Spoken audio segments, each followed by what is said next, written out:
So good evening. A lot smaller crowd this evening, so I'm not going to use the projection mic to save your ears, and Larry may follow suit. So this is the follow-up event. So some of you, most of you were at the event on April 7th, and that was in celebration of National Week of Conversation. National Week of Conversation is in its 9th iteration. We started this back in 2018, a group of what you call bridging organizations that bring people together across a variety of differences. They were kind of, for many years doing their own thing, and that was one concerted effort to bring what now is about 500 organizations across the country that do this work together at least once a year to celebrate that work and to illustrate the kinds of progress we can make as communities when we come together across our differences. So we offered this evening as a follow-up to the April 7th event in order to share out what we think we heard, an opportunity for you to let us know where we misheard, and an opportunity to shape the final report in the form of some recommendations that will finish that report out so that we can submit that report to county, city, and university leadership. Not just to deposit a report that gets round filed, but to deposit a report that hopefully helps those leaders not only make better decisions in their role as leaders, but potentially bring in more opportunities for the public to have their voices heard and to understand how the public's voice is actually considered in the decision-making process, if it is. This evening, we're lucky enough to have a colleague of mine from the University of Texas at Austin, now in the SEC, so we can boo him later for his sports affiliation. But Dr. Larry Schooler comes to us with a heck of a resume working with the city of Austin as well as other entities. I was telling Josh earlier, Larry was a facilitator for the group of family and community stakeholders in Orlando after the nightclub shooting, and they wanted to stand up a community memorial. Larry facilitated those conversations over several months to help that community come together over what could have been a very kind of toxic and vicious public discourse, changing the trajectory of public discourse for the better. So Larry facilitates these kinds of events. So I brought him in as part of this SEC travel grant from the University of Texas Austin to help us do some of this work this evening. And so he's going to take us through some activities this evening, and I'll be up and back as well when he calls on me. So I'll give the mic over to Larry. So help me welcome Larry Schooler. I didn't hear one single solitary boo. I'm feeling good about myself. I'm going to give you good evening, everybody, first of all. I'm going to short the microphone here, make Mitchell nervous. I'm going to be about to give you an instruction, but I do not want you to assume that I'm going to ask you to pray. All right? You with me? Please stand. That's what I'm asking you to do. Please stand. I know we're in a church, so I needed to give that proviso. Stand or remain standing if you are concerned about housing affordability in our community. Stand or remain standing if you think we need to work together to address housing affordability in our community. Stand or remain standing if you are a little leery of a facilitator from the University of Texas at Austin. And stand or remain standing if you're getting tired of if your legs are getting tired. Y'all can have a seat. I definitely appreciate Dr. Bodie's shout out, but I hope you all will join me in also shouting out Dr. Bodie. He's done a tremendous job. And how many people had something to eat, enjoyed something to eat? Well, part of that is because of both Cade Smith and my new friend Abdul Rahman in the back, so appreciate them as well from Student Affairs. Can you hear me all right? You can blame my late grandmother, who I want to pay tribute to, Sylvia Schooler. I had a bar mitzvah years ago, and the sanctuary was about 3 times as large as the room we're in. And guess where my grandmother sat to get me to practice the bar mitzvah speech in the very back row. And every time I would say a sentence, she'd say, huh? So now I don't have that problem. Well, I'm delighted to be able to be a part of this conversation. And to be honest, not only am I happy about it because I get to do what I love doing, but I come from a city that is struggling with the exact same set of issues. And my family and I have even struggled to make sure that we could find an affordable place to live. So this is very much near and dear to my heart, and I'm very happy to have the opportunity to work with you all on this conversation. So this is a sense of our objectives for the evening. As you heard Dr. Bodie say, we want to walk you through the report that's been drafted of the work you all did on April 7th and truly make sure that the listeners, the people who compiled that report, got it right. And if they didn't, say so. Their skin is thick, so let's get the sense of the community correctly documented. Then we're going to think through some shared priorities. So now that we have agreement on what we said, what are we going to do about it? And then after that, we may think through some more specific recommendations. So we may go at sort of a high level thinking about a priority, but at a deeper level, what are we actually going to do to make that a priority? How are we going to prioritize it? And then as we go, hopefully we will continue to reinforce the trust building and communication strength that I know this community has been doing for a long time. So that's obviously something that will pervade the entire evening. Are there any questions about our objectives before I move on? I don't in any way mean to suggest that this is a raucous, rough crowd, but I often deploy a set of discussion agreements that we'll get in trouble for saying this, but I wholly plagiarized from a group called Conversation Cafe that you all may have heard of. But they've come up with these 6 discussion agreements, and really they all boil down to share from your heart and let others share from their hearts. That's really the best way I can summarize it. Keep the space safe and brave enough so that everybody feels comfortable participating. As you look at these, can I get a thumbs up if you feel comfortable with these discussion agreements? And obviously, if you don't, let me know. Good? Very good. Thank you all so much. All right, I'm going to yield the floor to the right honorable gentleman from Oxford, Mississippi, for some additional comments that helped us to summarize the report. Awesome. So on your table, you have a one-pager, front and back, that really is the executive summary of the report. So if you've already had a chance to see it and read it, not a whole lot left for you to do other than maybe hold the page. So I just want to briefly go over findings without belaboring. As I tell my students sometimes, this isn't story time at the library, as fun as that is. I don't necessarily need to read to a group of smart people. So,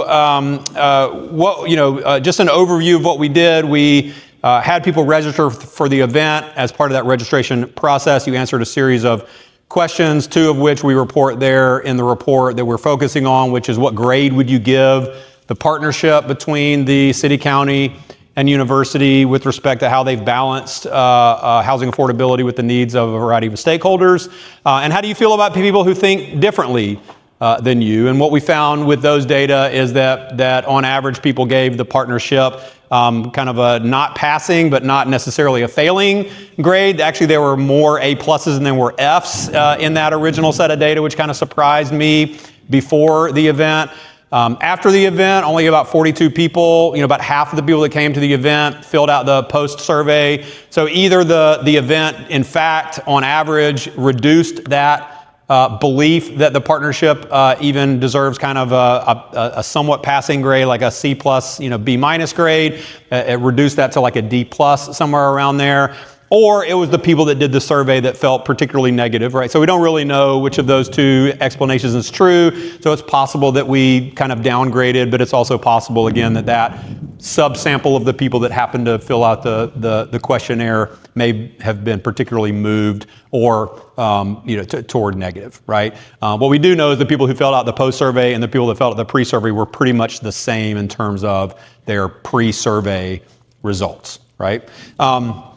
And so what we spend most of the report doing is outlining, again, what we heard. I shout out to a grad student who's not here this evening, but recently got his PhD in linguistics. I thought a pretty good starting point for a thematic analysis of what language was used to describe people's thoughts, feelings, and perspectives that evening. So this is what we are reporting as the 6 primary themes that we heard that evening. First of all, there was broad agreement in the nature of the problem. Affordable housing, housing affordability is an issue. It's a pressing systemic issue affecting not only low-income residents, but also middle-income workers, so a variety of stakeholders it is affecting. In the nature of that problem, it is a social and community problem. It's a problem that isn't just about money or finances. It's a problem about feeling like you belong in a place. Some of the people of whom have called this their home for many, many decades, and the feeling that they're no longer able to call this place home.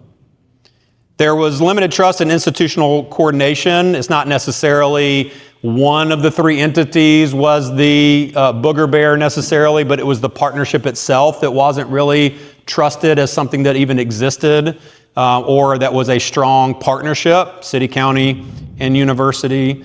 And there was a strong call for transparency and clarity, both in terms of if there is a partnership and what those different entities are in fact attempting to do. We heard from several people that there are efforts by the city in particular to assuage the affordable housing issue, as well as some, we heard from a speaker from the university in the affirmative that was telling about efforts, at least on campus and with students. But no one knows about those efforts, right? Or very few people know about those efforts. And if they do know about those efforts, their knowledge of those efforts isn't very deep. There was a recognition of structural drivers of housing challenges. Again, growth is driven by enrollment, is driven by Oxford being a place that people want to come visit. And so growth itself isn't necessarily a negative, but with growth comes responsibility to shepherd that growth in a responsible manner. And then we saw throughout the evening, and maybe you experienced this as well, as there was a movement towards solutions and action-oriented thinking. It's not just we want to come together and gripe about something, but we want to allow our perspectives to formulate into action items. And so the implications of all of this: stronger coordination is needed, greater transparency in data, definitions, and decision processes from all of those entities is needed, expanded opportunities for community involvement in shaping those decisions is needed, and balanced approaches to growth that prioritize long-term sustainability and equity are needed. And so we are here tonight to first and foremost reflect on whether some of the things we heard we actually didn't hear but we misheard, or we misconstrued, or that there were other themes that you found as you reflected, or maybe you rewatched the video or were able to look at the data. We provided all of the data as well when we sent that email out, so you can see all of the handwritten data that we were able to go through to formulate these themes. So that's my presentation in terms of the report. So turn it back over to Larry to help guide us through some discussion about it. Have you ever seen a professor limit himself to 1 slide in your lifetime? Just want to say that belongs in the Guinness World Records. It's got a lot of words. It's got a lot of words. So at this point, I just want to ask if anybody had any clarifying questions for Dr. Bodie, who sits down and rests. But does anybody have any questions about the report or about how the themes were arrived at or anything of that sort before we continue with the conversation?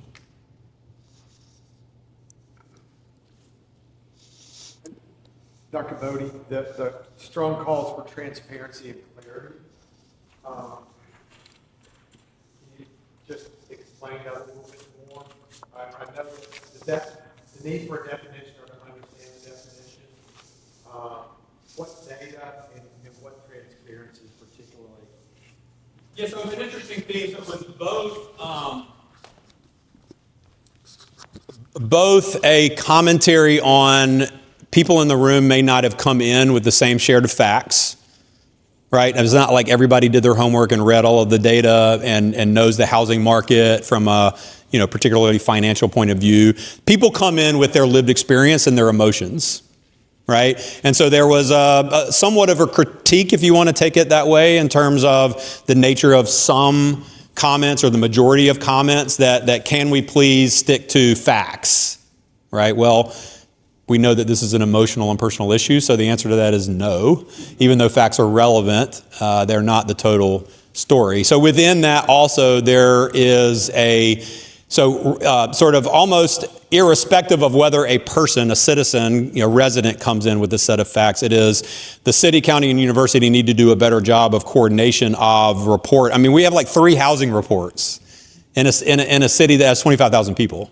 We shouldn't have 3 housing reports, right? We shouldn't have the university producing one set of data that might contradict what the county reports, that might contradict what the city reports, right? So can the partnership, and I'm framing this in terms of the partnership because that was our goal, can the partnership come to an agreement about the kind of data they will collect and need to collect that they already have and that they might need to collect in the future that could help citizens understand the complexity of the issue, and then stand up spaces that allow residents to come into those spaces with a shared set of facts so we can all be debating, deliberating, discussing about those shared set of facts. So I think in totality, it's about what do we know from a data standpoint in terms of the housing market, and how can residents understand that material, and how can we not have, potentially competing reports from a variety of entities, and can we have a one report from that partnership kind of a mentality?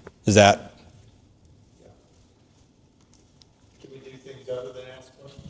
Yes, in a moment.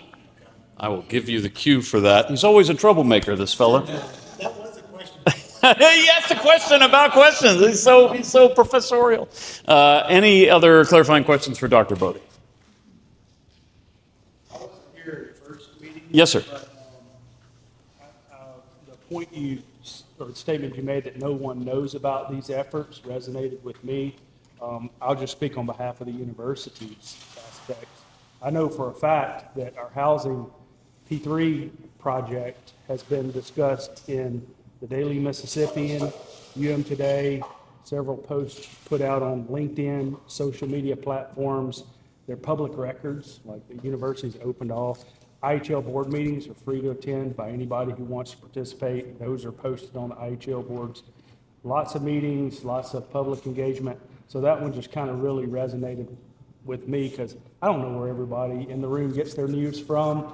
We probably missed a TikTok somewhere along the way, or a Facebook post or something like that. But it does resonate with me, and we try to involve our UMPR, which is public relations, as much as practical, to be transparent with And you the used a couple community. acronyms, so P3, Public-Private Public-private Partnership, partnership, and IHL.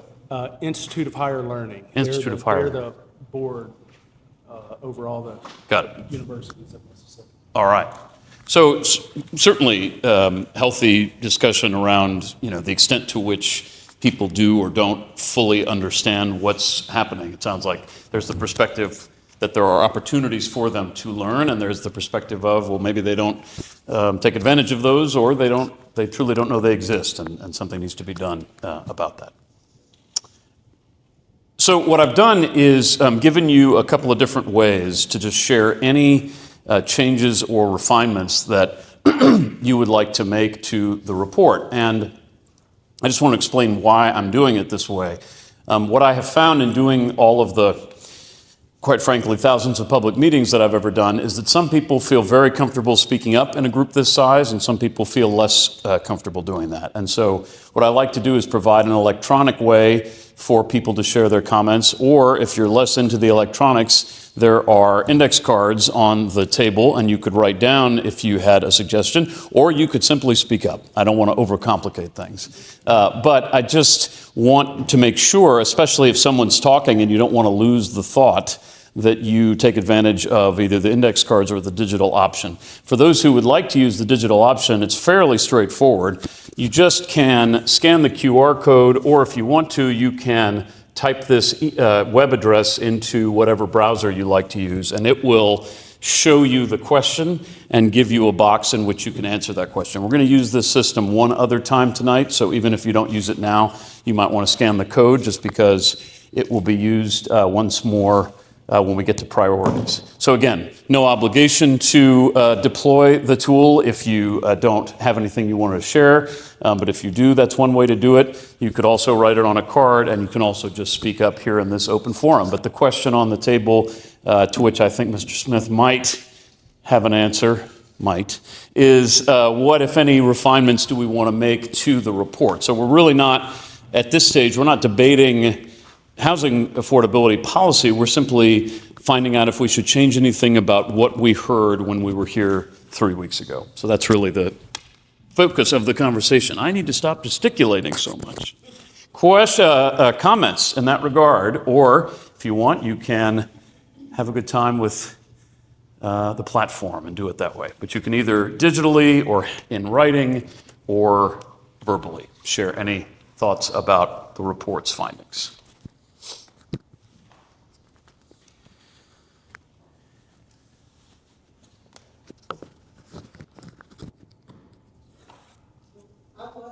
Yes, ma'am. I'm so glad. I'm so glad you were. Yes. Thank you.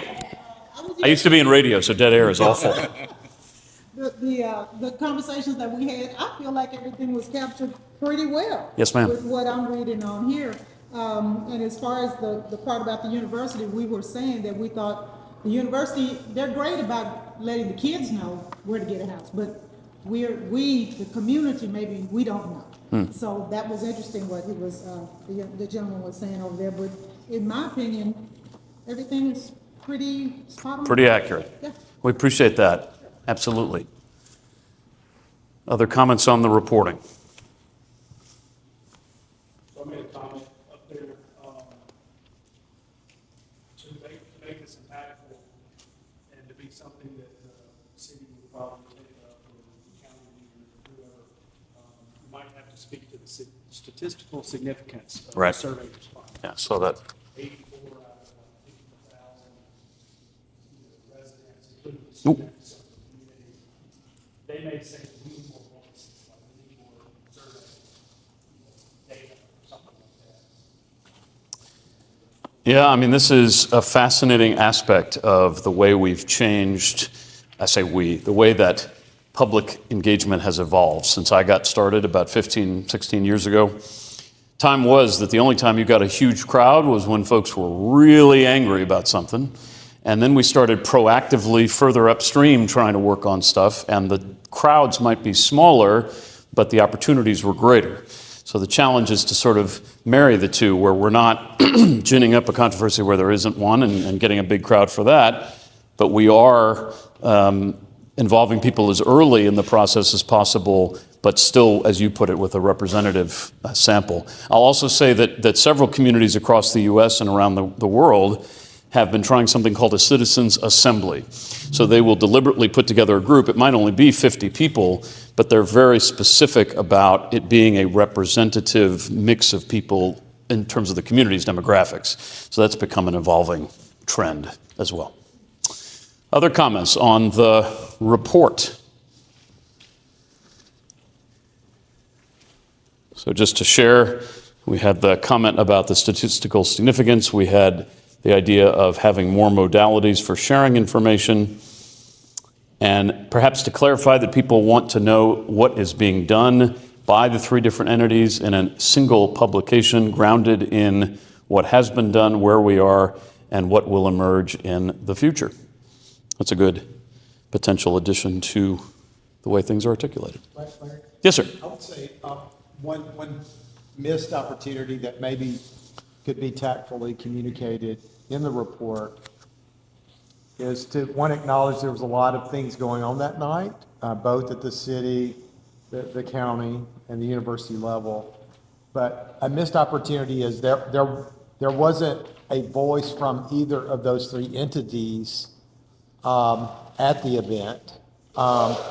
And some of the most valuable and positive information was from stakeholders that had interacted with each of those entities and talking about, that were highly informed and sharing information about what was being done.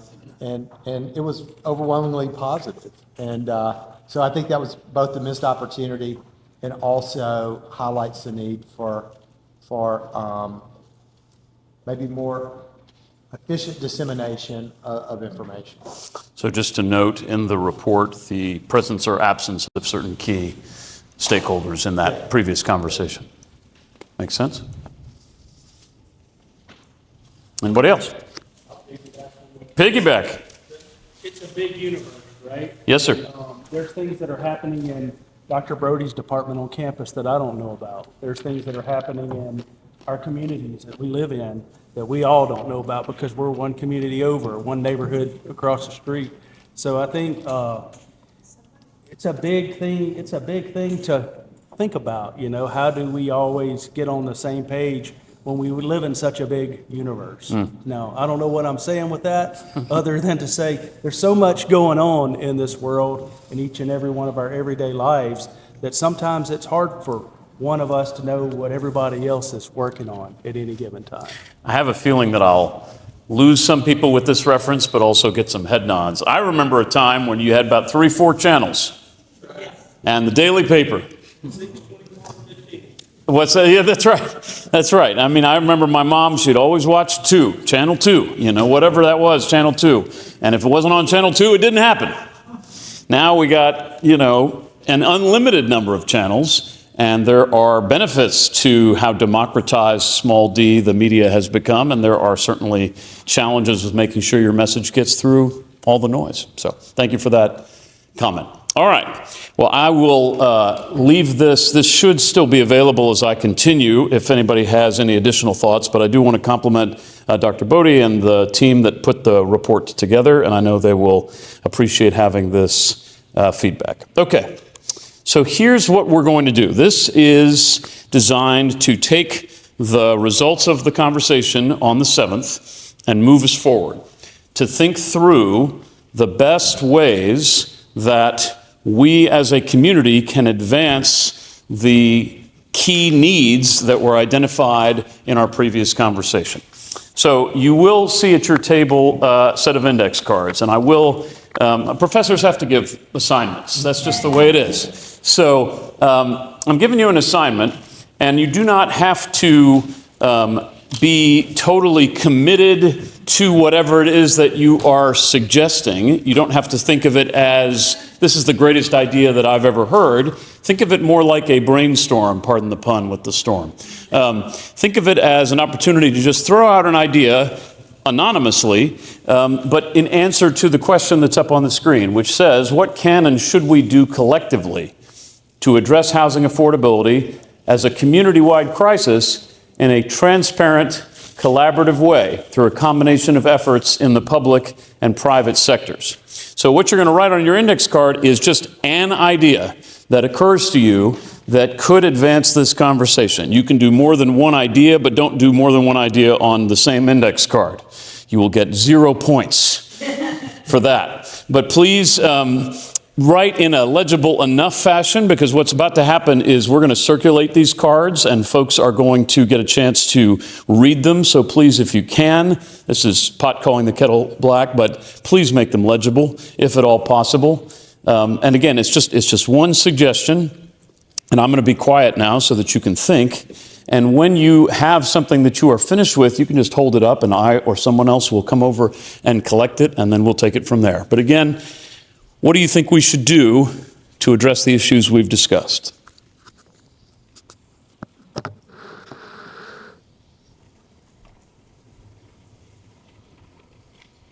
we do more than one? You may do as many cards as you'd like, just only one idea per card, my dear, please, just so that we can keep track.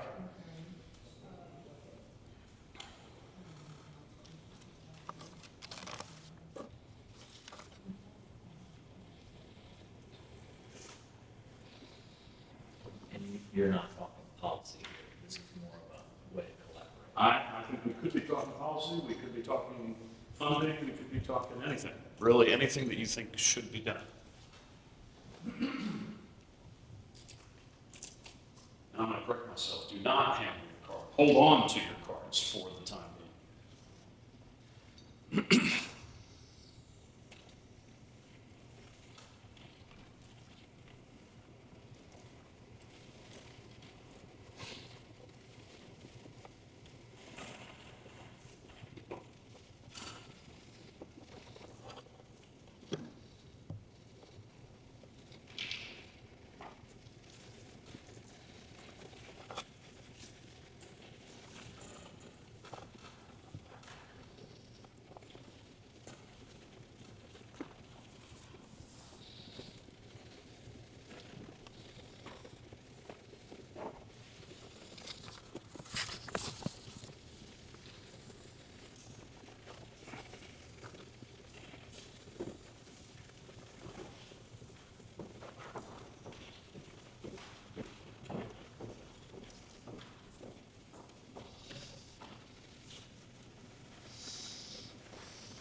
About another 30 seconds or so.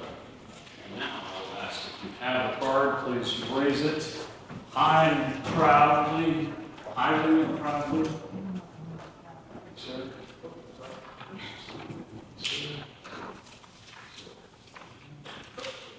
Look at this extra card situation. Sir.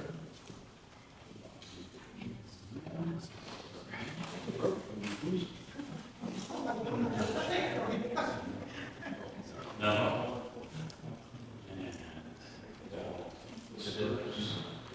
And anybody still here? I get this rest. Nothing wrong. Off the hook here. All right. I will give you the instruction for the next part of our exercise while I give Morel a chance to finish up. So here's what's going to happen. I am shuffling the deck a little bit, and I'm going to hand you a card at random. And you're going, with the pen that you have available to you, you're going to give the idea that you see on the card a score. There is so much text on this slide that I'm going to boil it down to a 5 means you love it, and a 1 means you are very, very concerned about it. A 5 is really good, a 1 is not nearly as good, and it's a spectrum. But as you can see, this is meant to convey not only the quality of the idea, but the extent to which you think you yourself might like to be a part of it. And I will tell you that by the end of the evening, we will be asking folks how they want to be involved in implementing some of the most popular or interesting ideas that we can come up with. So, 5 is, I'm really on board with this. 1 be helping to make it happen. A 1 is, I have some concerns and I want to discuss it further. And then you can go in. So you're going to get a card, you're going to read it, you're going to give it a score, and then when you're through, you're going to middle around and give your card to someone and take theirs. We're going to do this 5 times, okay? So you're going to, I'm encouraging you to stand up because we want to get to know your neighbors. So I'm going to hand out cards that hopefully will be, yes, sir? We're just writing the number. You're just writing the number for the time being. We'll discuss it here a little bit more in a bit, all right? So I'm passing out cards at random. If you see that you are getting a card that is your own, please say so, and I will do my best to remedy that. No?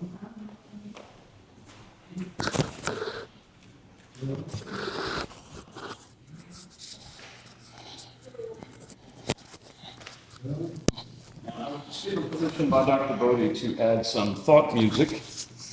So if you, yes, sir, please. Not Jeopardy, but some actual music that I think you will enjoy and might not even be able to sit still listening to, just saying.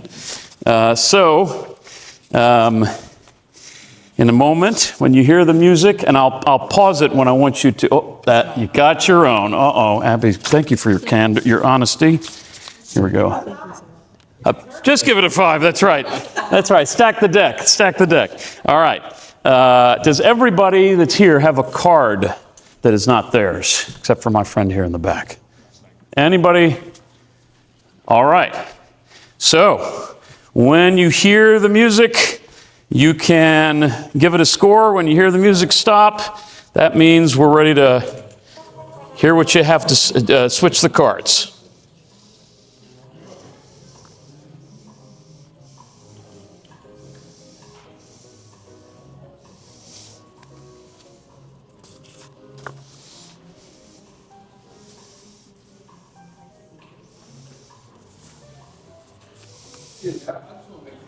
Yes, sir. Yes, sir. A 1 through 5 score. You can give it 1, 2, 3, 4, or 5. Thank you for the question. You can put it anywhere you want to. Just make sure we can see it. So make it the largest number. Just be mindful. Don't write the number in the way that's going to fill the entire index card like a crazy person, because there will be multiple scores given to the different cards. All right, if you have scored, go ahead and stand up, walk to another table, and trade cards, please.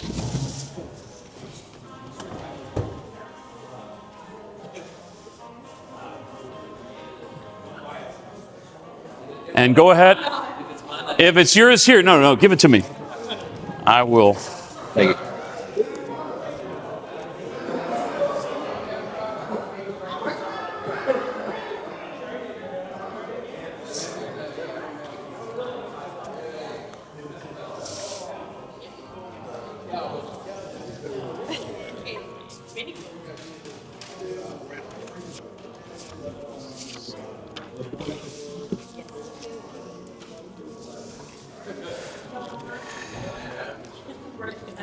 Just because this is my favorite table, I'm giving you extra bonus cards. Not extra homework.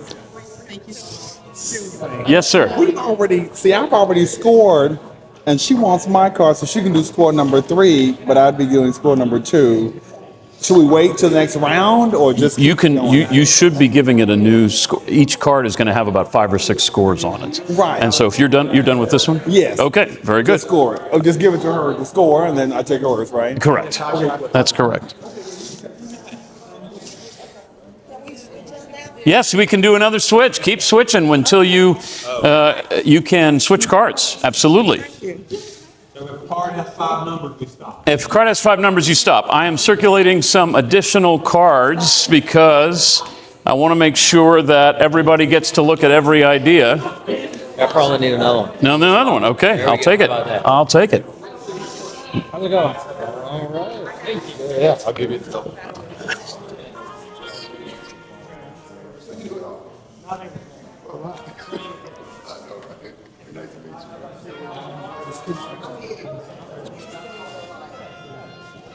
At your chair, you might see a new card. We had some extras, so keep trading until you see 5 scores, and when you do, bring it over to me right here.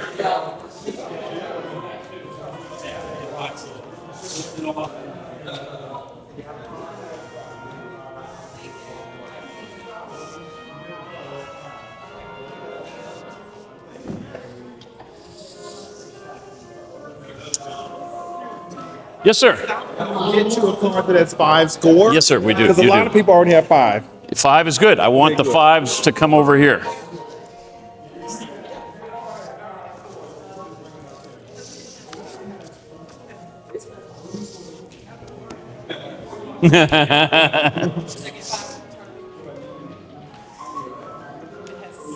Thank you so much.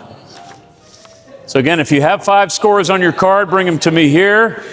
And there should be some cards by your table that still need scoring. So if you are... All right.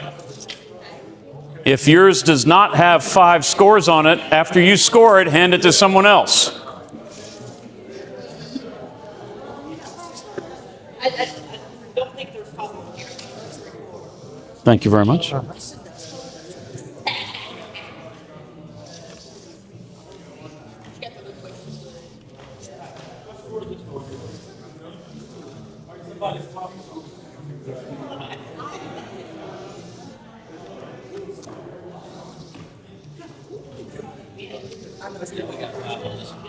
All right, very good. We need, I'm going to have you take that one and score it and then circulate. Thank you, sir. Appreciate that. Thank you very much. It's already got 5. Okay, I didn't see that. Thank you. So keep looking for cards that don't have 5s. Might be some at the chairs.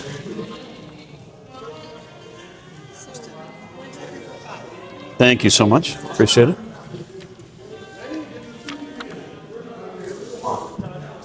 Here, Lynn, you take one. Here we go. Thank you very much, sir. Appreciate it. Thank you. Whew. Thank you, ma'am.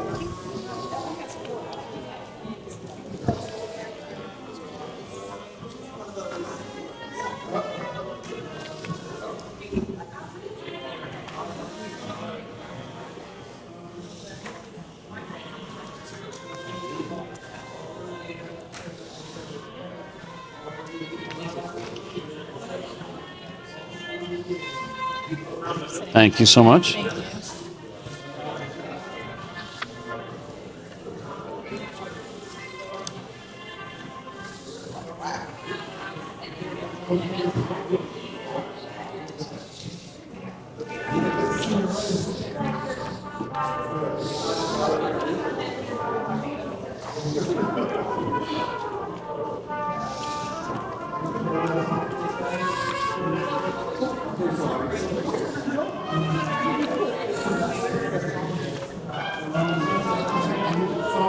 Thank you, sir. Absolutely.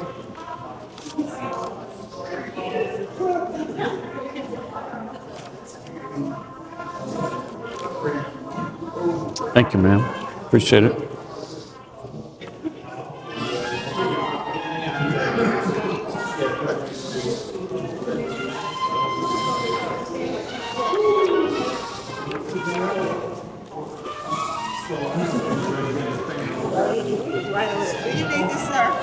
Thank you, ma'am.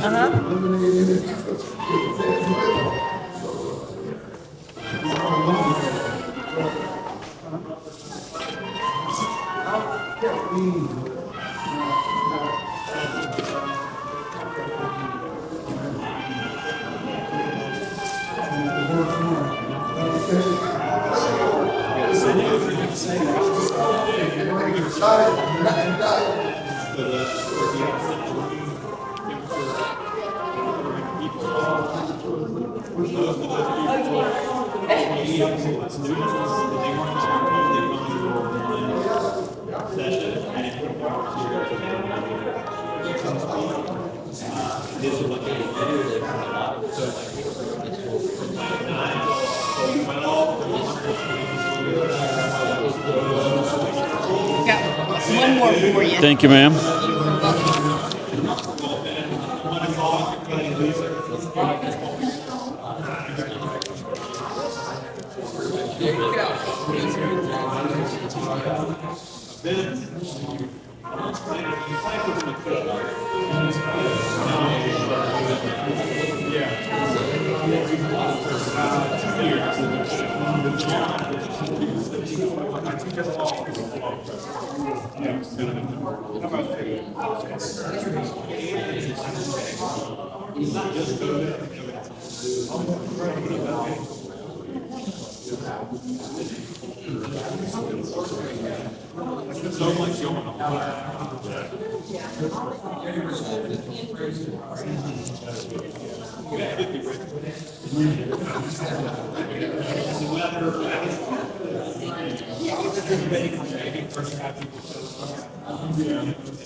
I'm gonna need your help.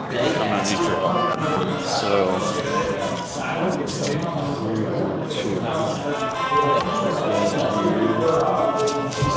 To me. And so we're gonna dictate this to me as I'm typing.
Yes.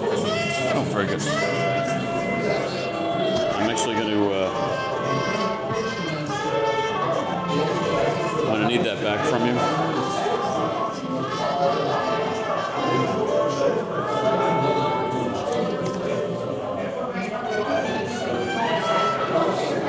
Okay.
Hi, friends.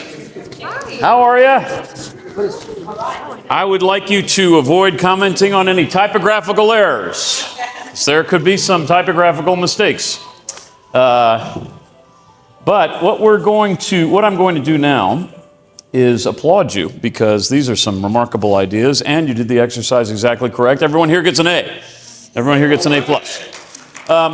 What I did was I looked at every single card, I added up the 5 scores, and as you might guess, the lowest possible score would be a 5 or a 0. The highest possible score would be a 25. So what I did was I took all of the cards that had more than 20 points and have put them up here on the screen.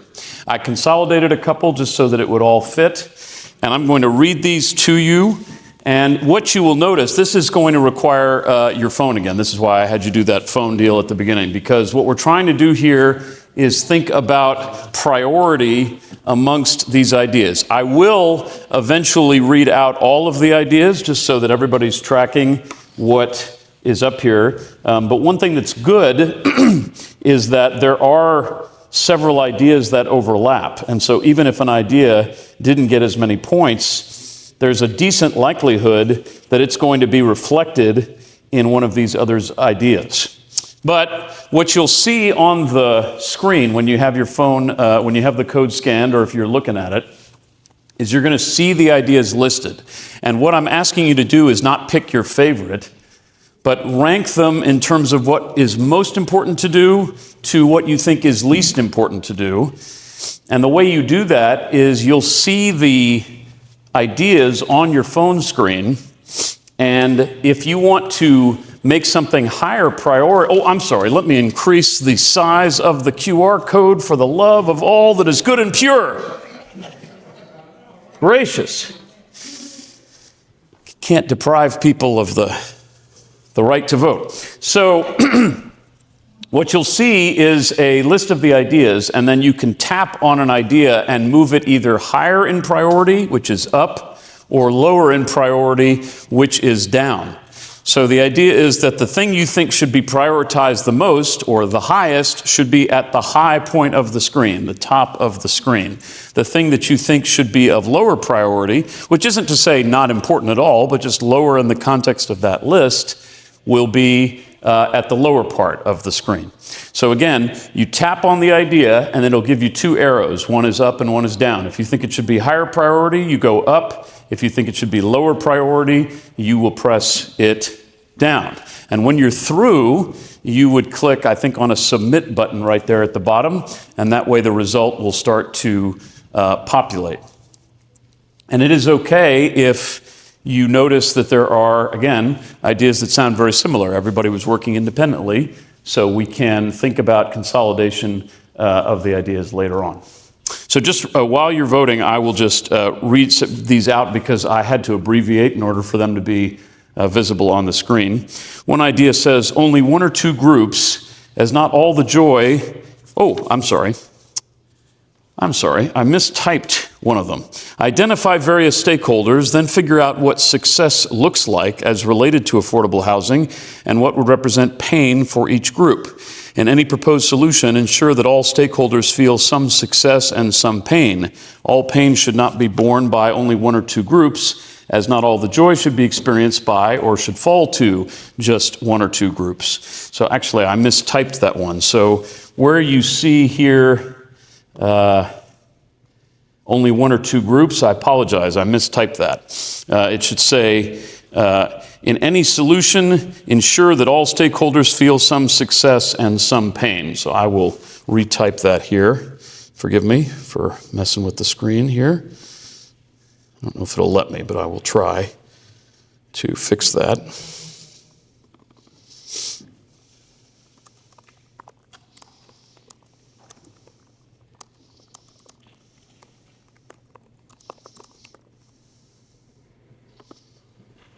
Okay, it let me fix that. So you may want to go back in and rethink that particular one. Sorry about that to the person who wrote it. We have a public open forum that allows for transparency and communication with all respective parties to see what is currently going on and what is to come, can foster a sense of belonging. Define affordability because it's relative, clear definition or clarity needed.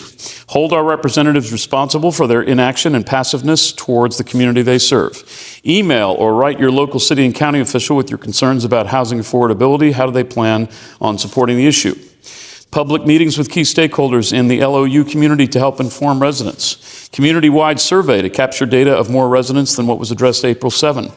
Regular convenings of LOU residents supported by a real LOU partnership to deliberate and make recommendations to leadership. Tell the story of those who are struggling. So those were kind of the top 8 or 9 ideas. So Dr. Scooter. Yes, sir. Someone just got kicked out. I apologize for that. That's my bad. Let me unkick you out, or whatever the opposite of that is. I apologize. So those are the ideas that all got more than 20 points, or an average of 4 per voter. But there were quite a few others, and while you are voting, I'm going to do my best to kind of organize like ideas, and that way you can at least be cognizant of what else was discussed.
I'm looking around. Did everybody have a chance to finish their submittal?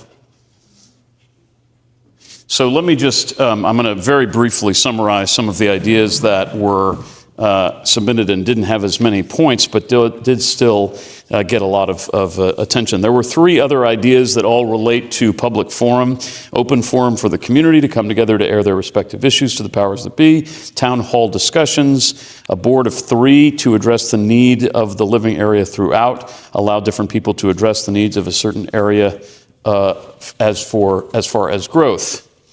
There was one idea related to an affordable housing fund with a dedicated revenue source that can serve as a local resource to assist with affordability. A set of policy goals to adopt and attend our council meetings to press them into adopting these. Several people talked about data collection, a state of housing in LOU, information alignment, identifying what affordable housing is for the LOU community. Talked about a monthly newsletter and a web page. In the policy area, a referendum on housing costs in the area. Builders are allowed to make their own prices without any regard for the community. We could vote on a price ceiling. Subsidized workforce and low-income housing available to Oxford residents before making them available to anyone outside the county. A policy that homeowners who do not live in Oxford more than 50% of the time, that tax homeowners who do not live in Oxford more than 50% of the time, and those tax dollars can be used to support affordable housing. Instead of incentives, apply pressure to compel new developers to offer affordable housing. The university needs to first address the massive increase in enrollment before any progress can be made, and high school education about housing and government. Okay. So, what I'm going to ask you to do now is I'm going to ask you, do you have questions about some of the ideas that you voted on that you might want to ask the person who submitted those ideas? For example, you didn't vote for something to be a high priority, but you thought, gosh, if I knew more about that, I might actually support it. So were there any ideas as you went through and scored where you thought, I'd love to know more about this because it seems interesting, but I'm not quite sure what I'm voting for? Any of those? Anybody have any questions about those? It can be the ones that you voted on for priority, or it could be any of the ones that I read out. Can we distinguish between the top three outfields? They are very similar. Yeah, these are verbatim what was on the card, and they all got high scores. And so, and there were even a few more that were just below that mark. So, yes, ma'am. Defining the first one a bit more, are we looking to know maybe what affordable housing developments are coming about, or is this more policy focused? I don't know if the person who submitted this is willing to answer, or if anybody else wants to speak to that. And we could probably say all like what we thought was Yeah, since it's been voted on. sure.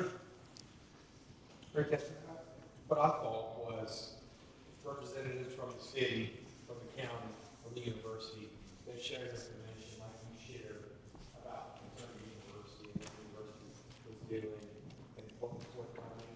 And then also, one of our speakers was the developer who talked about his experience with the city and the county, but actually having those, those elements shared with the community about what's happening and what the future might look like. That's the way I interpret it. Yeah, so it's actually mine, and that's exactly kind of what I was thinking. Way to mind read there. I viewed both 1 and 2 as an information grant. Okay. So I'm just telling you about the thing, and I found that we do want information, people to know the information. However, it feels like, so knowledge is there, as it relates to those two priorities, was that people giving their input and working through solutions, or just sharing information? Because to me, it feels like a lot of talking, and there's nothing wrong with that. But where, like, number 3 talks about, when people are taking some action, it feels like they're not necessarily, I don't know, it's my thought. Well, and it's very important to differentiate between the dissemination of something that is happening and providing opportunities for people to influence the things that they want to see happen. So that makes sense. Yes, sir. When I look at those, I'm thinking more, I need a game plan. Is there an end to this? People are willing to, I think that people are willing to struggle, per se, as long as they know that there's an end to the struggle.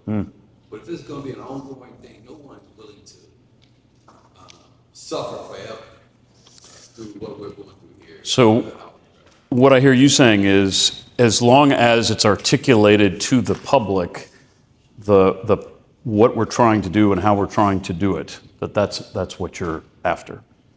Right now, we're in the dark, so no one really knows if there's going to be an end. You have people who are probably debating moving because of the situation. Whereas if they knew that there's going to be an end point, at some point they would be able to buy a home, be able to be settled. Okay. And maybe they would reconsider. Right. At the last meeting, I heard people saying, hey, look, this is not a good place based on the housing situation. Right. For me and And so really knowing what is being done and how it's going to get us to a particular goal point would be helpful to you. Yes, sir. It seems that the first 3 are about sort of transfer of information, educating people about the problem, and then, number 6 finally involves some action, contact local officials about doing X. And I'm in the group that wants some action, in part because I have a lot of information about the problem. But perhaps we do have a real... I didn't hear that second piece. I'm the person who wants some action because we have a lot of information about the problem. But perhaps there really is an information gap, and there are many people who don't have a lot of information about the problem, and that is something that we need to keep in mind as part of the process of developing that game plan. And taking action. No, but point taken that for you, you need to make sure that these priorities reflect steps being taken, not simply a sharing of information. But to Dr. Bodie's point earlier, there does appear not only to be some people in the dark, but then if they're in the light, they've got different lights. they've got, oh, it's this this is the extent of the problem. No, this is the extent of the problem. This is what we mean. No, that's what we mean. So some clarity. I think I would say in terms of this word action, I think I want to make a distinction. So mine was the deliberate, and I'm using that term specifically to call for a theory of change that comes from people rather than leaders. So I contact local officials, that's great. But our local officials, my counterpoint to that is like, they already know this is an issue. Right. And they're working on it, right? Are you sure about that? I think there are initiatives that are being taken. I think there have been initiatives and there are ongoing initiatives. Whether those initiatives agree with what I would do or not do, or what someone else would do or not do, we can deliberate with the specifics. But from my vantage point, it is a policy making by the people, is a deliberation.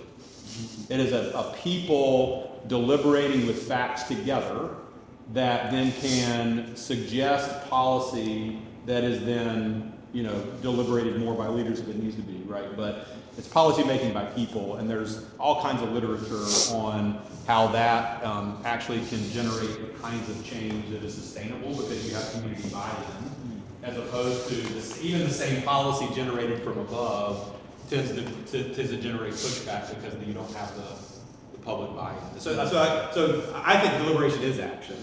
I think policy is also action. But I think all of these are actions, in some sense. And so that would be my commentary about action. Yeah, so it's important, though, I think, to have the perspective that action could look very different to two different people, obviously, and that the amount of time something will take to bear fruit may play a role.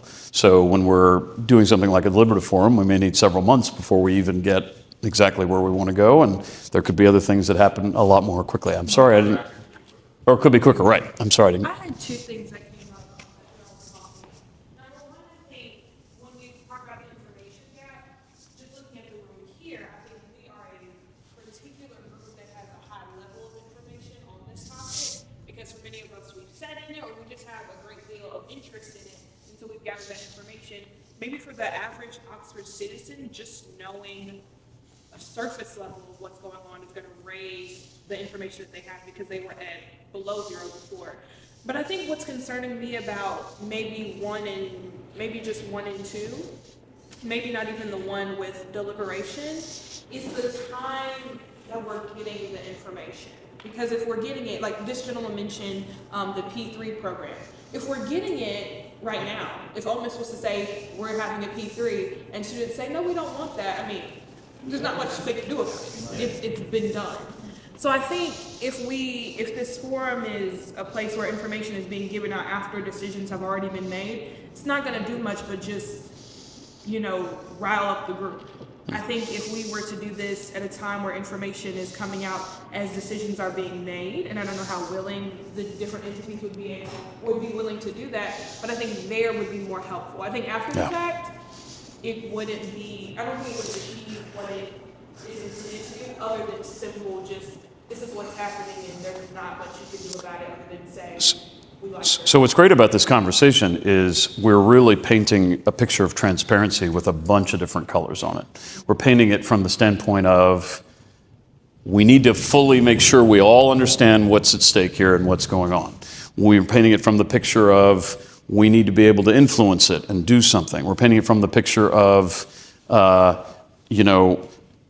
we need a plan. We need to know what's being done so that we feel confident that something's being done. And we want to be part of the deciding of what's being done before it actually is done. So a lot there. I just want to reflect that. Cade, did you want to? Well, I'll just say that opinions are a type of information, but they're not always grounded in facts. And so I consider myself to be informed and also highly opinionated, but I don't have a good gauge of understanding of what's happening, what the projections are, what the housing starts are. When I moved here in 2028, I was told by an economic developer that it was projected that Lafayette County would go from about 50,000 residents to about 100,000 residents in 10 years. Now, I don't know if we're gonna meet that mark or not, but somebody had an idea of a future state that looked very different in a decade, right? And so, to me, that's the type of information, and then also the information on not only what are the projections, realizing those are just predictions, they aren't absolute fortune telling, but then what are we doing as communities, as institutions, as government agencies to prepare for a very different future? To me, that's what I'm lacking, and I don't know where I can find that. I don't go to IHL board meetings to watch those. I probably should be watching the Board of Alderman meetings, but we don't have good local media that reports on those things that's happening, right? And so, anyway, that's my thinking. I appreciate you sharing that. Lynn, and then I'll come back over here.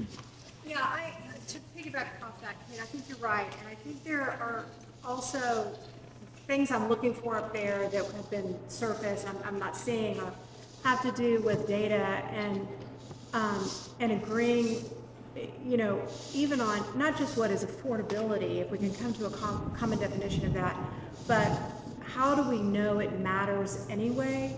So data like maybe there's so much of a percentage of our people are paying so much of a percentage of their income toward housing. So much of our, you know, home loans are denied.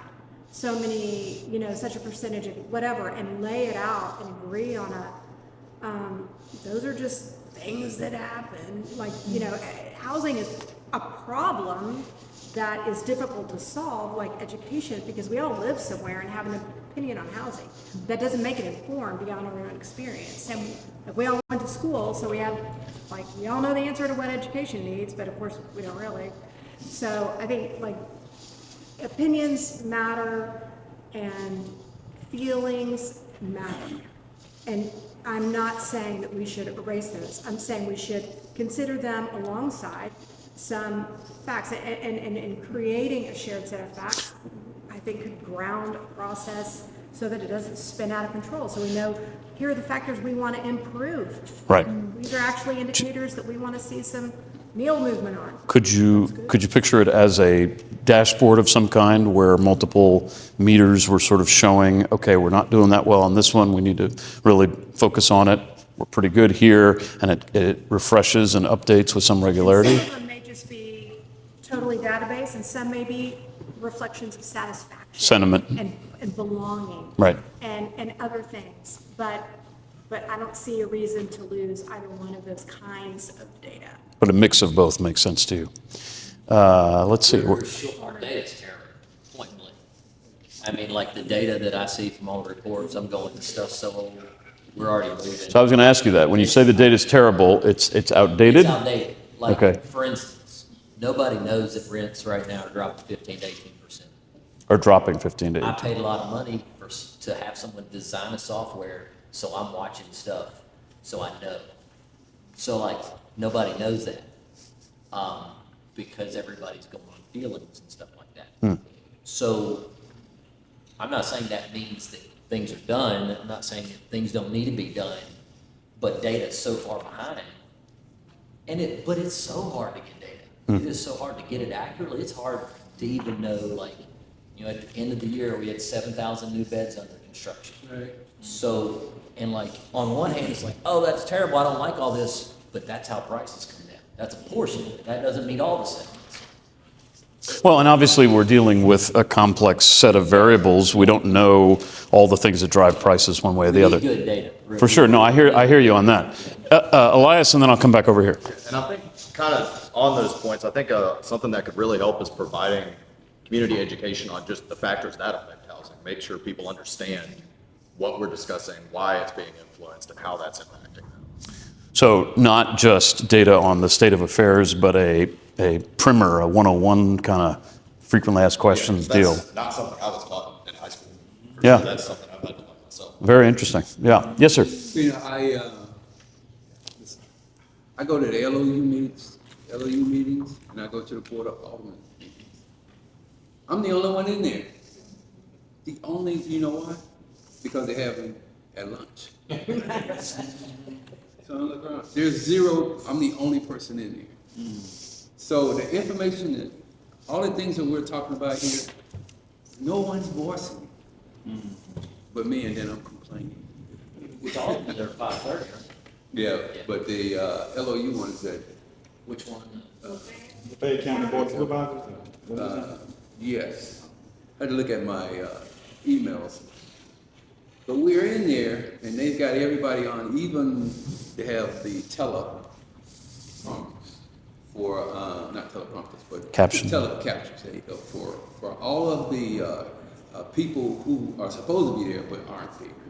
And the same exact questions that we're addressing now are being addressed there, but they have zero of this input, none of it, the information. I'm listening for you, and I'm gonna give you an example of what I'm talking about.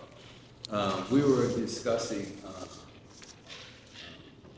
housing and having the contractors add in homes for workforce, forcing the contractors to add.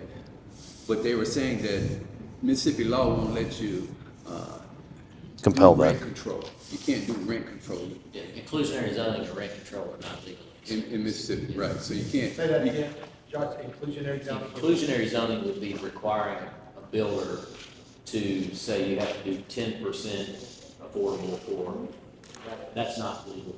Correct. Nor is. Yeah, that's what they were saying. So so what they've done is, I'm just telling you some of the things that I've heard that they're saying that they're doing. What they've done is they've added in a lot of incentives for the contractors to add housing for workforce, but it's not working because they make a lot more money the other way. So even though they have the incentive, they're not gonna lower their price for that incentive because they're gonna make a lot more on the other end. I just want to, is it Calvin, is that your? Yes. I just want to mention something, though, that Calvin pointed out, because I used to work for the city of Austin back in Texas, and I've observed the exact same thing that you did, that when council meets, I'm lucky if 10, 15 people are in there, unless there's a huge controversy and they're ripping mad. And so it's possible that, to Dr. Bodie's point, part of what is involved here is creating a suite of ways for people to be able to engage that don't require that they have to be there at noon on a workday to speak to get their input, which is one of the reasons why we're here at night. And they could stream it. I'm somewhat amazed that they don't, actually. It is streamed. It's streamed, but they could allow for remote participation opportunities, which is... They could come to the, there's a lot of ways in which. Right. There's a lot of models out there. I'm going to come over here, and then I'll come back to this table. Yes, sir. So I'll preface my statement by saying I grew up in the Mississippi Delta where poverty was a real thing, and I've moved like 14 or 15 times in 25 years. That thunder was not in response to what he just said. Nor was it that symbol he held up there. It was profane. But look, I've lived in Dallas, Cleveland, Mississippi, Memphis, Tennessee, South Haven, Olive Branch, Holly Springs, Senatobia, Grenada, Greenwood, the Links, Oxford. I tried to buy a house here and realized that Oxford didn't fit my affordability definition. And I think you can't overstep number 1, 2, 3, 4 on the list and really define what affordability means to the majority of this community.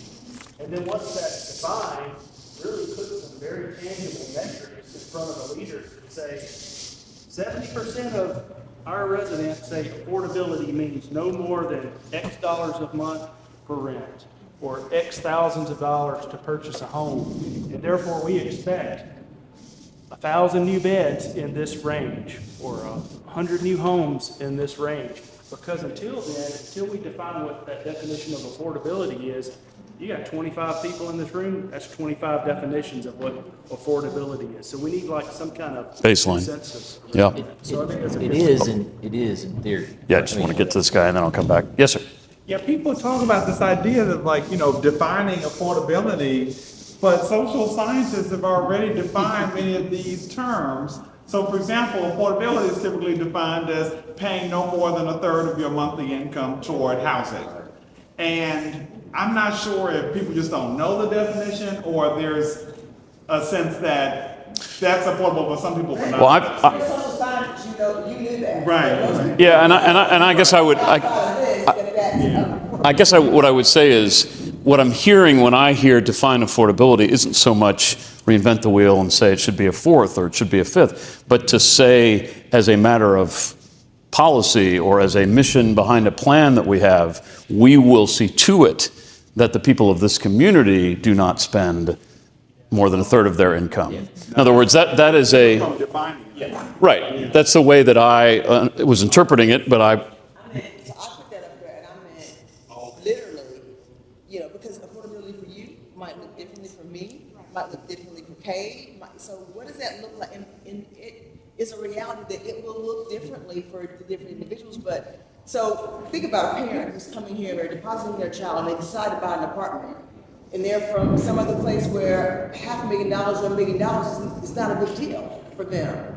So, I mean, the bar and the gaps are the polarization of affordability, it can be vast. And so we need to kind of get a handle on that. And so I like the idea of a percentage, right? Because it helps make it equal. 10% of 2,000 is the same as the other in terms of the amount being equitable with, what the incomes or whatever are. But I mean, I just think that that's important. If I make $20,000 or I make $15,000, that a third of that is, if I make $1 million, a third is going to be basically relative to what you are making. Are there things or housing that's available in those different bands? Exactly. so I'm going to come to Kate and then I'm going to shift us a little bit. Go ahead. So, Again, perfectly timed. with what I'm about to say, it may be appropriate. In defense of developers, I mean, we malign profit. I bought a modest condo when I moved here 8 years ago. I don't intend to sell it below market value when I do sell it. I'm not going to do that unless I sell it to my child or I sell it to someone I genuinely love. I don't know a lot of people that would make that choice if they held a property that the market says could bring X. I don't know why we would expect developers to choose differently than I would choose as an individual, right? I'm not taking the risk. I'm not going to be stuck holding the vacant housing stock when the market changes. And so I'm just sympathetic to people that are taking risk and basically making the same decision that I would make under those circumstances. And I don't know many of us that would make a different choice. And anyway, my colleague, Natasha. So I think it begs this question. As the individuals were talking, I thought, what is our priority? So maybe, and this is not bad or good, it just is. So maybe the priority of our LOU isn't to necessarily have that. Maybe it's to make sure that the economy continues to grow and that we're attracting folks who can bring commerce and businesses to our area, regardless of those the different price points for housing, because maybe most of our people are coming in from out of state. Maybe affordable housing, as much as we're talking about it, isn't necessarily on the minds of people who get to influence that process. Maybe it's not. And again, I mean, we have a lot of things to navigate in the community. So a couple of pieces there. I mean, one, we do have to keep in mind, as Dr. Bodie has mentioned, that there are a set of decision makers. Now, they may be official, capital D decision makers, like aldermen and commissioners and so on. But when we elect them or when we speak to them, we may need to convey that this is something that we prioritize, that they can't just ignore this.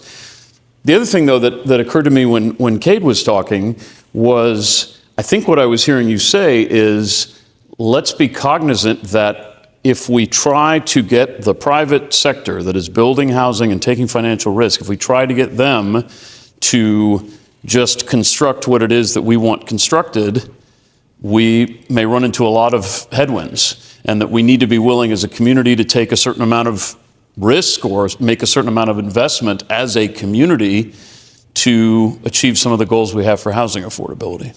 Am I reflecting you correctly?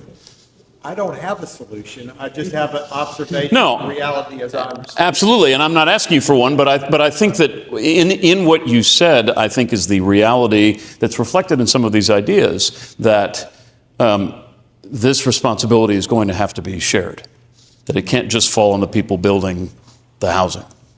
Yes, ma'am. But listening to what he's saying over here, we're at a stalemate and nothing's ever gonna happen. Because you gotta make money, but then people can't afford to help you make money. So we get lost in the sauce a little bit, and we're gonna end up with a community of homeless people around here. And what we're gonna do with them? They don't want shelters here, so they're gonna ship them over to Tupelo, or wherever people go who are unhoused. That's the new word. Unhoused people. And I know it's okay, capitalism, great, all that. When I sell my house, I wanna make money too.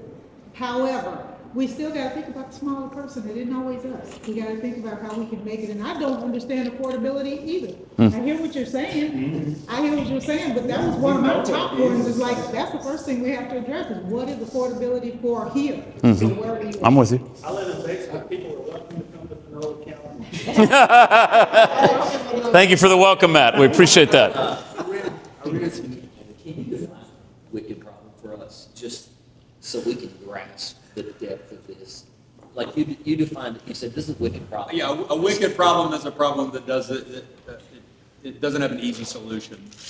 Some people, clock problem versus cloud problem. A clock problem is an easy, just, reset the clock. Cloud problem is a problem that has a lot of different layers. So a wicked problem is just a problem that is no one easy solution. So affordability, and part of the problem of defining affordability that appeases everybody is that it's about education, it's about size, it's about the fact that we're a university town, it's the fact that, so we're not, so when we're solving affordable housing, we're actually also simultaneously probably attempting to solve a variety of other issues inside of that problem, right?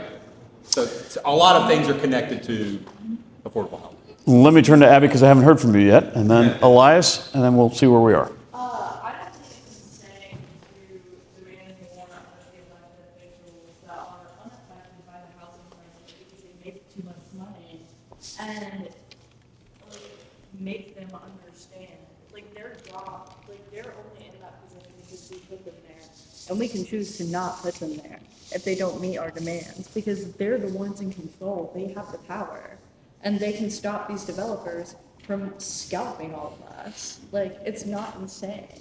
Well, and that's an interesting comment in light of Cades, because while it's difficult to coerce a developer perhaps to build a certain price point housing, it is possible for decision makers at the local level to decide whether to permit that housing to be constructed in the first place. And so there's something to that as a lever.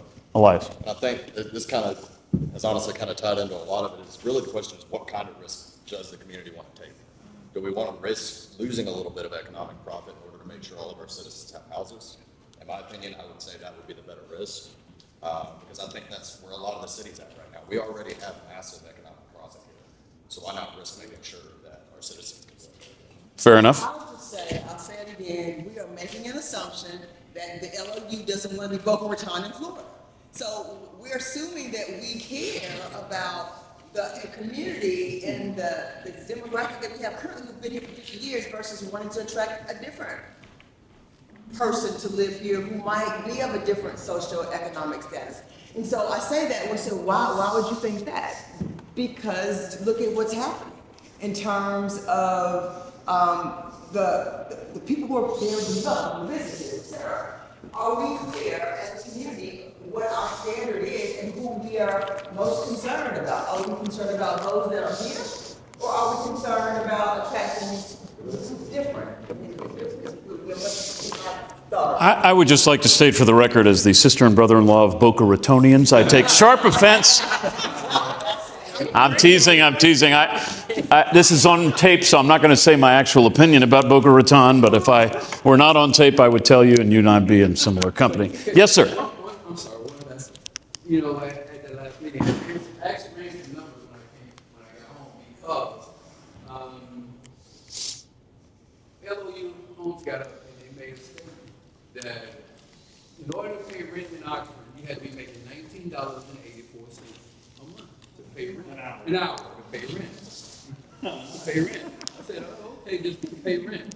So, and then the mayor gets up and says, well, I raised the city workers' minimum wage up to $16 an hour. Right. I say, so what you're saying is the city workers can't stay. Because if it takes $19.84, $19.84 for them to pay rent, and you only giving them 16, you don't expect for them to live in Oxford. You know what she said? Well, we're a product of our own success. Come on, Marie Antoinette. Those were exact words. Right. So I went home and I ran some numbers. Now listen to this. For a $400,000 to $460,000 home, the monthly payment, rough estimates between $2,500 and $3,200 a month. The required income, using the 30% rule, is between $100,000 and $130,000.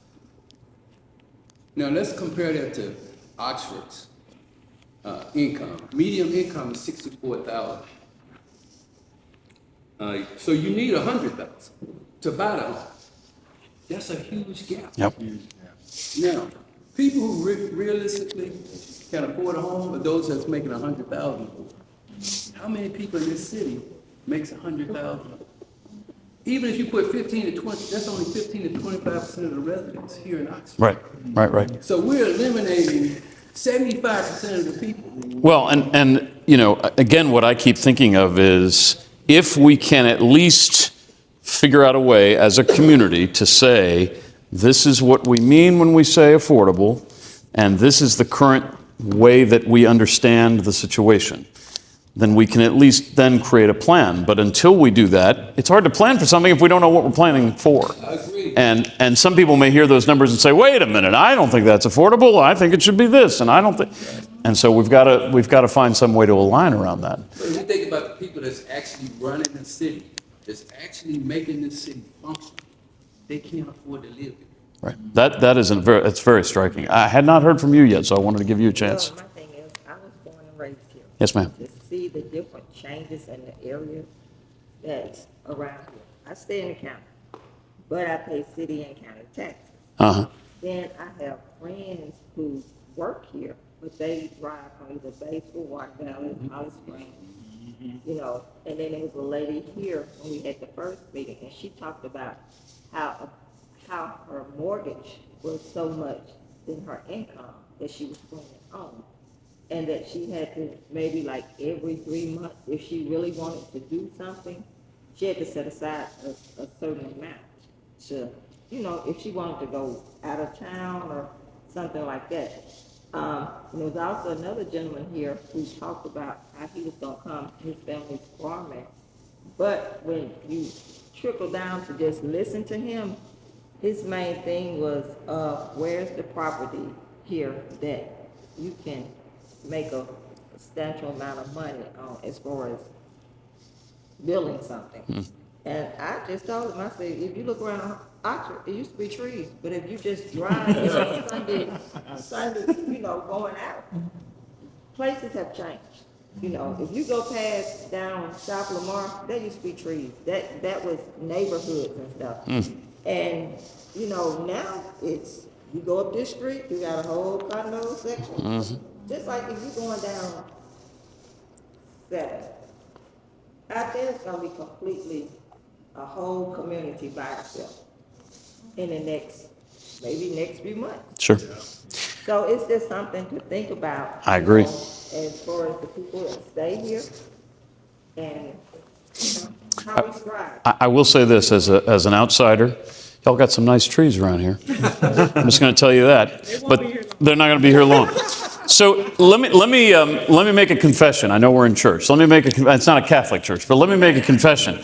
The way that I was intending to structure the discussion and the way we had the discussion are two slightly different things. I hope y'all are okay with that, because I'm a jazz pianist and I like to improvise. So what I do want to do, though, is with the 15, 20 minutes we have remaining, is challenge you, because what Jade said a little while ago, Jade, is that right? Yes. What Jade said a little while ago really resonated, which is I want to take some action. I want to figure out what we're going to do. And we may have lots of different definitions for what that looks like. But what I want to try to articulate is, using these flip chart pages, I'm going to try to articulate a particular priority area as best I can with your help. And then what I'm going to do is I'm going to take each priority area and put it on a table. And when you see a priority area that you individually and personally want to participate in, I want you to put your name on a sticky note and put it on that piece of paper. All of this, by the way, is getting documented. We're not just having, I like having conversations, but we're having this with the idea that we will then be able to carry this forward to more action. So I think that it's pretty clear, to me at least, that I'm trying to think of a synonym for define. Because we were talking about define affordability, and I took your point. Explain affordability. Clarify. Agree upon. Agree upon. Something like that. Okay, so if that is something that you're interested in, you can indicate so here. I think we might have another one around community investment in affordable housing, and thinking about what that might look like. And I want to emphasize, this is a matter of, this isn't what I want to see happen. If we get no stickies on something, that's fine. That's okay. The main thing is just to encourage you all to be thinking, we had a nice conversation, but I want to do something. What am I going to do? Here's a way for me to think about something that I could specifically do.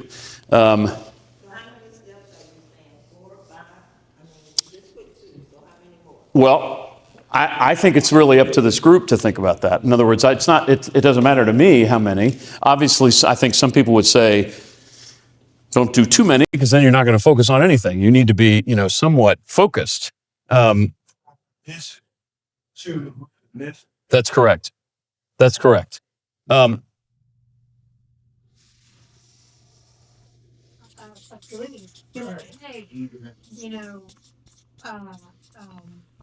Probably that's going to take education, it's going to take that election. It's going to take pressure across the system.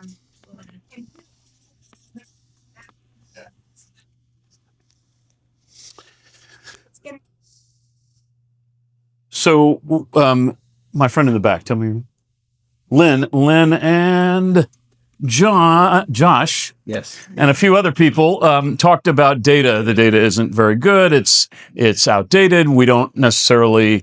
We got too many reports. We also talked about the need for not just the collection of hard facts, but perhaps the sentiment of how much people feel they belong or how they feel about being able to afford to live here. So something around the ongoing and robust collection of both data and community sentiment could be an initiative, a priority initiative. My ears are open. What else do you think reflects the things that we voted on up here, as well as the things that you heard? I'm not sure how to capture this best, but I'm going to just say storytelling, because that's the way it was articulated. Storytelling and awareness building about housing struggles, but also we heard about just questions around the cost of housing, what contributes to it, what is actually happening with affordable housing. So I'm just calling that storytelling and awareness building. That may be your metaphorical cup of tea here. And then I'm going to, oh, Jade, go. I would like to suggest a group that deals with policy initiatives. Yep. We're not the only people dealing with the problem, and there are policy tools that other people have used that have worked, and we need to. Absolutely. No question. Well, and you know, Josh's point earlier was well taken. There are certain things that will take an act of Jackson and God, and then there's things that will be, you know, and then there's things that can happen here locally. But Texas, where I live, is in the very similar position as Josh described as here, where there are certain things we cannot require a city cannot require somebody to do without a change, and that's much less within our control. Elias.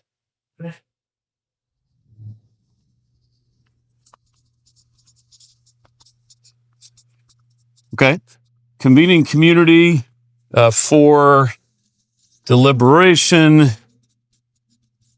recommendation, advocacy, convening community for deliberation, recommendations, advocacy, influence. So sort of taking what we're doing here and kind of scaling it up a little bit. We think of it that way.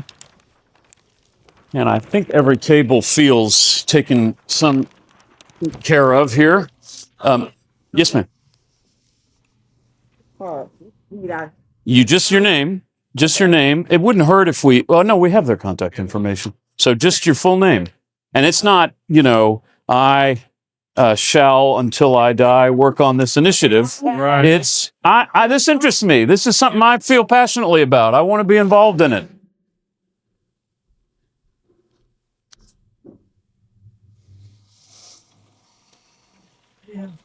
Not even one.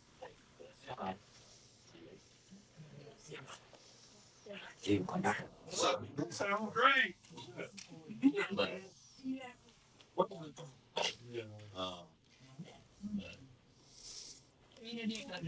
So I was doing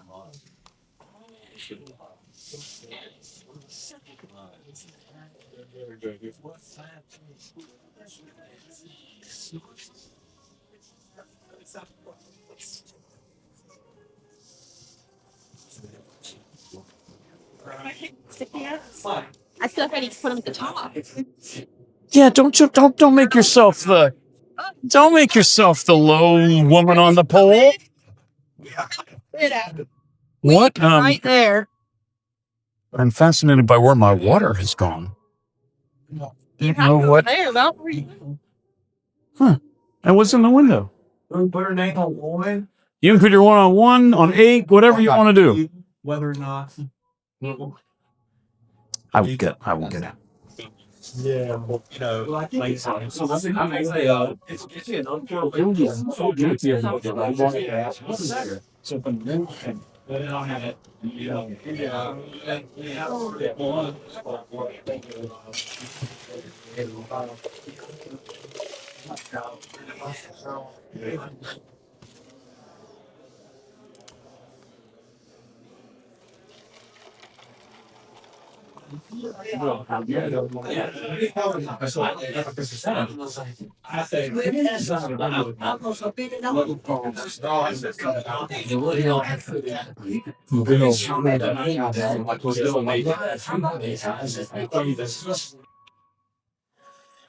Yes, sir.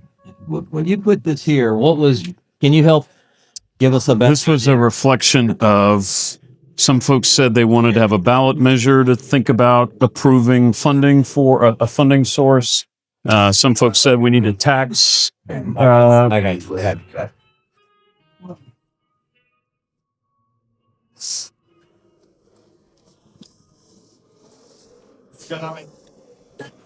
Parading it around and saying, "Join me." Do it, Elizabeth. Do it. Arms for the poor. Arms. We want action. We want. Join me. Larry, have you read the recent Pew study about Austin's prices coming down? I've not read it, but I have heard tell about that. I did see what my own valuation did. So I actually sent that to. So I'm the chair of the Affordable Housing Commission. Oh, very good. So I actually sent that to Ben Requed, the city planner. Actually, a friend of mine, well, he's kind of an acquaintance in the property management, the property management company. So like I know managers all over the country. So I'm kind of getting the market. I'm hearing from everywhere. Yeah. And one of the guys that's in Atlanta was really, really smart, super smart guy. He wrote a piece on that study. And I'm like, this is really similar to Oxford's market. It's real similar. I mean, we're a little different in there. We're like a ski town. But it's a lot of similarities. But even, you know what's so hard is this is such a slow moving problem. And, you know, we're really reacting 3 years behind huge injection of capital. Right. And so we're actually seeing it kind of on the backside. Interesting. Now, I'm not saying it's going to go away. No, but it's ebbs and flows. Thing. Sure. Yeah, that makes sense. I don't know if we're through or not, but I'm through. Yes, sir. Just wanted to thank. Oh, you're very welcome. Thank you for coming out. I appreciate it. Ladies and gentlemen, let me have your attention for just a minute.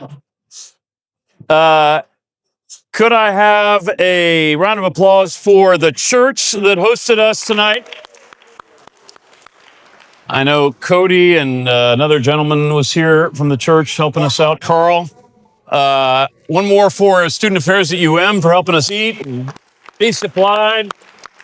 And one more for Dr. Graham Bodie for helping put all this together. So I go back to Austin tomorrow, but I'm interested to know where we go from here. And is there anything you can share with us in terms of what steps you and your team might take coming out of this event? So very much like the draft of what we heard on the 70th, we're going to put together what we heard tonight into that report. We will share that out again and hope it will give us some, some feedback, some recommendations on how to make that report reflect what it is that you heard this evening. And it is, look, give a big hand for Josh Sissel, So in terms of he's on the Affordable Housing Commission. He's been here. He had to listen to me for like 45 minutes the other day, talk his ear out off about some things. And so there are people in the city that really do care about this issue that are on the side of people that are concerned about, because they're also concerned about that. And I would put Josh at the top of that list. So working with Josh, with Robin, with the county supervisors, with the city planners and the county planners, and then the university as well. Because I have the protection of tenure, I can push a little bit, and so that's what I plan to do with my capacity with the university, is to push a little bit, like, hey, there people are concerned about this. We also, we want the university to be at these tables. University sometimes isn't at those tables. The city sometimes isn't at the university tables. We would like the table, we're a small community. We would like the table just to have all of the people at it. Even if 95% of their time they're working apart, even if only 5% of the time they're working together, there's some concerted effort. So my hope is this report encourages a deeper partnership where the university, city, and county can and should be working together, that they are working together, and where it makes sense for them to be bringing in community voices. Let's sort of, encourage them to include those voices toward the kinds of change that we want to see. So it is about action. It is about change. It is about making sure that community feels like they have a voice and that they're heard. And so that's part of this process. And so that's my commitment, is that I'll make sure that, I can't promise they read it. And even if they do read it, I can't promise they won't throw it away immediately. But I will put it in front of them and encourage them, and keep pressing on them and asking them what did you think? Let's have a conversation. So that's my commitment for the report. So thank you all for your time.